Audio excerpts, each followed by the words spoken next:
This is the Tropic Panics Gamers podcast, episode 64, utilising our energy cycles. Today I welcome my guest Jan. Hello Jan, would you like to Hi. introduce yourself properly and say what you do? Yeah. So I'm Jan Ockenden, and I am a personal power coach for women. I help women love themselves fiercely and show up unapologetically as the woman they are before the world got hold of them and told them who they should be as a woman. So I help Love women that. redefine basically what being a woman is for them. Fair enough. So we start with a bit of background. So where have you come from and what led you to be that type of coach? Okay. So my career is over 30 years, and I started out as a mental health nurse. And my last job as a mental health nurse was on an all-female ward. And then I moved into primary care, and I noticed it. So I'm a psychotherapist as well. So I noticed there was more women than men coming through, and that is because men don't come forward when they've got mental health difficulties. But I think also a lot of things that we as women experience are put down as a mental health problem, but actually it could possibly be a hormone. So when I started to learn more about it, it kind of twigged to me that actually what we need to do is start listening to what's really going on for women, and for us as women to take hold of our full feminine power, Okay. which actually a lot of the time does come from our menstrual and energy cycles. There was a lot more as well. There was one specific woman that sticks out completely in my mind on the ward that I worked on, that was given lots and lots of different medication and was told that her difficulty was treatment resistant, which is an awful phrase. But Mm, when I look back now, knowing what I know now, having learned more about the menopause and more about sort of hormones and menstrual cycles, I realised, actually, do you know what? This woman was menopausal. And if somebody had actually said to her, maybe you could take HRT, that might actually have really helped her rather than throwing antidepressants and antipsychotics at her. yeah. Um, so that's kind of why I do what I do, because I think, learning to use that and learning to sort of work with it is much more helpful. Yeah, definitely. As someone who was brought up to fear medication, I refused all the tablets that would potentially help me, but I know that tablets are often a masking thing and they don't actually go to the root cause of the problem. So therefore you're in perpetual catch-22 of never being fixed. But yeah, Absolutely. Yeah, yeah. And a lot of women's difficulties as well come from what we're at the conditioning that we have. So what we're actually told that a woman should be. And often women are constantly fighting against it, or we become anxious because actually we don't fit because we were never meant to fit, if that makes sense. yeah. I've explored a lot of not fitting in and neurodivergency recently. But Yeah. yeah, so is a history in the cycles. You mentioned before we started recording that you didn't actually track your cycles. So how did you find your cycles effectively? So I always had an ovulation pain. So I always knew, I actually could tell you which ovary I was ovulating from which month. So I always knew that I was ovulating. So I knew that like 2 weeks later I'd bleed. So that's how I tracked it. Well, it's still a way of So tracking though. I kind of did track it, just didn't, not the way that I would suggest to women now. I would suggest that women use an app or use a diary or whatever and I didn't, interestingly, I never sort of tracked my moods, and I ended up having PMDD in actual fact, which is premenstrual dysphoric disorder, and was diagnosed with that after a real fight to get diagnosed, because I knew that's what it was, because I'd researched it furiously and the GPs refused to believe me, until I told them that I had a knife in my hand and I didn't know whether to use it on me or my husband. Then they said, "Oh Okay. no, that's not quite just PMS, is it?" No, it isn't. Yeah. Thank you very much. So it was kind of, it wasn't written down, but it was in here. I kind of knew what was going on inside me rather than kind of tracking. But I was working in the NHS, and you don't stop. You do, so the reason why I talk about the power of your cycle is that we're not supposed to push on when we're bleeding. When you're having a period, you're actually it's the chill time. It's the time when certainly the first 3 days, because your hormone level's really low at those first 3 days. So we're supposed to kick back and not do very much. Because actually it's a really creative time for us. And if we kick back and allow that to happen, the creativity comes in and the ideas flow much, much better. And it just makes me wonder if my PMDD wouldn't have been so bad if I had allowed myself to do that. I'll never know. I don't know.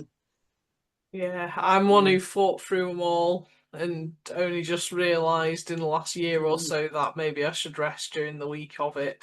So yeah, I can relate to that quite a Yeah, lot. yeah, Not yeah. PMDD though, but I do know a few people who suffer from that. So hopefully I'll be Mm. interviewing one of them later this year. But yeah, it sounds pretty drastic, like the mood swings for that. It's Yeah, like the one mood. extreme to the other. Yeah, they are. They're. Yeah, it's crazy. I actually, because I'm a mental health nurse, my mind automatically went to, oh, have I got bipolar disorder? But it was really quick. So the mood changes would be really quick. So it wasn't even like with typical bipolar, you would have weeks of each, but it was literally, it could change in an hour. So they Quite were, scary yeah, that. it is really scary, especially when there was one day that my son's autistic and he'd left his lunchbox in the house and I came in the house and all of a sudden just this mood just took over and you can't control it. And I was sat on the floor, literally tearing my hair out, like bits of hair out with my hands. And I didn't know where it had come from. It just took me over. So yeah, Wow. it is, they are crazy. They are. Yeah. So, when you did your energy work, you mentioned that you only started doing that after your menopause. So how does that Yeah. come about? So really it's only in the last few years when it's the coach that I started to work with and then coming into her circle and we met through MIB and then got together because of Oliver Popsy, didn't we? But there was a lot of people on MIB and I was seeing more and more people using energy work. And I started to read more and I was seeing more people on Instagram talking about kind of energy cycles.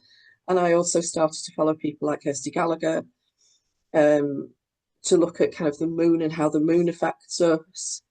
And it just kind of made sense. It made sense. Plus, I started my kind of witchy side came out as well because it was allowed to be a little bit freer. Um, so it just made sense to kind of look at that. And I noticed, so the energy cycle bit came from when I was menopausal, I realised that actually the mood cycles and the energy responses that you get when you're having a menstrual cycle didn't change. So although I didn't bleed and I didn't get boob pain or anything like that, my energy carried on being in a similar sort of cycle. So it started to interest me. So I started to read more and ask other women, speak to other women, and it just made sense that actually that's what happens, that we do still Yeah. have an energy cycle. A lot of things are helped by talking about it with other people who, and eventually you do find the people who can relate to you, or you Yeah, might find them straight absolutely. away. That's how you find your Yeah, tribe, isn't it? Just for yeah, it is. clarification, what is MIB? Maybe it's Mums in Business International. So it's a Mums in Business networking group for women. And that's how I met you in the first place, wasn't it? It And was, yes. you caught my eye because you wore popsy dresses, which I'm Yeah. in a popsy dress and you're not, ironically. But No, not today. I've got to ask, how many popsy dresses have you got? Oh, I think I've got about 6 dresses and 3 jumpsuits. And do you go on a particular theme? Because I like the stars and the space type ones and the music ones. I've got one of those, but no, I don't go on a particular theme. Um, One of my first ones was a baking one, which is maybe what you saw me in actually, because I do a lot of baking. It's all about living unapologetically. They do help with confidence for sure, don't they? Yeah, they do. Yeah, So, they do, definitely. yeah. So, how do you help other people then with your energy work? So that's just the energy bit is just part of what I do. So one of the first things that I often do with women is get them to track their menstrual cycle. So if you're, the women that I'm working with have a menstrual cycle, they have a bleed. I get them to track that. If they don't, we use the moon because there's 13 lunar cycles a year, and most women will have 13 bleeds a year. So it's the easiest way to track if you're not having a period. So I get them to track, and I ask them to track things like their energy, their mood, even things like how they're sleeping, the sense of taste and smell, and all sorts of things like that, the way they're relating to other people, the way they talk about themselves. So I get them to do that. That's probably one of the first things that I do, because we find actually that that's one of the most helpful things to do first. And then, so I use a blend really of psychotherapy and coaching. So I'm a psychodynamic psychotherapist. So that's looking at people's kind of relationship and attachments. And interestingly, tracking your cycle really does help with that, because you will relate to people and yourself differently at different times of the month. So we've got a visitor. Hello, cat. Oh, don't show your bum to the camera. That's naughty. um, so yeah, how do people find you if they want to work with you? So I'm on Instagram, just as my name, Jan Ockenden, Instagram and Facebook. And my website is janockenden.co.uk. So you can find me there. I am on LinkedIn as well, but I don't post regularly on LinkedIn, I but always I'm there. forget LinkedIn exists, and then I remembered like once in a blue moon and I, post. that's Yeah, me as well, but actually it probably would be quite useful to be on LinkedIn more. yeah. So thanks for being my guest today. I hope you've enjoyed our conversation. Um, and I look forward to staying connected to you. Thank I you. hope to see more Popsy dresses in the future.